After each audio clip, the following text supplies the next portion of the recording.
ሰላም እንዴት ናችሁ? ቻናላችን ቤተሰቦች ዛሬ ደግሞ በዚህ ቪዲዮ አንድ አስተማሪ የሆነ ሐሳብ ይዤላችሁ መጥቻለሁ። እስከ መጨረሻው ተከታተሉኝ።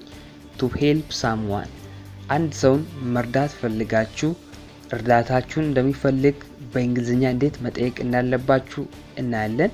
ያው ሰው ፈቃደኛ ካልሆነ መርዳት ስለማትችሉ ፈቃደኛ መሆኑን መጀመሪያ መጠየቅ አለባችሁና በጣም ቪዲዮ እንደምትወዱት እርግጠኛ ነኝ። እስከ መጨረሻው ተከታተሉ።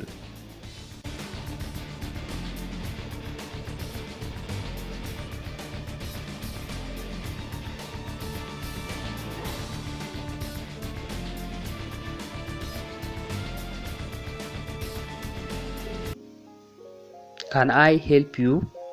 Can I help you? ልረዳህ እችላለሁ። Can I help you? ልረዳህ እችላለሁ። Can I help you? ልረዳህ እችላለሁ። ወይ May I help you? May I help you? ልረዳህ እችላለሁ። ትርጉማቸው ተመሳሳይ ነው በአማርኛ። ልረዳህ እችላለሁ። How can I help you? እንዴት ልረዳህ እችላለሁ? How can I help you? እንዴት ልረዳህ እችላለሁ? How can I help you?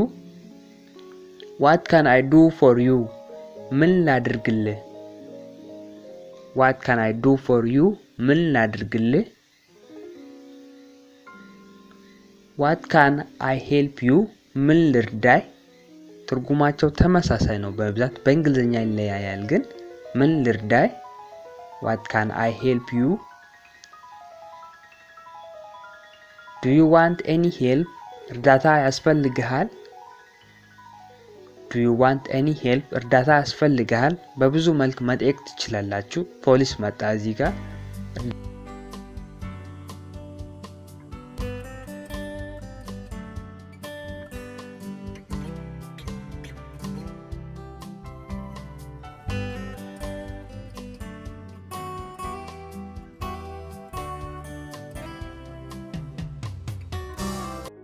Can I assist you?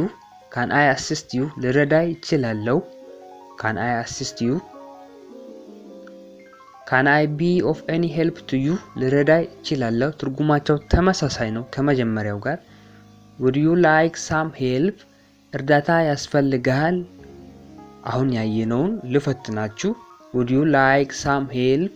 እርዳታ ያስፈልግሃል ብላችሁን እየጠየቃችሁ ነው። Yes, like this video. አው እርዳታችሁ ያስፈልገኛል ይህንን ቪዲዮ ላይክ አድርጉ እያልኩ ነውና ያው እንደረዳችሁኝ እርግጠኛ ነኝ ላይክ እንዳደረጋችሁ።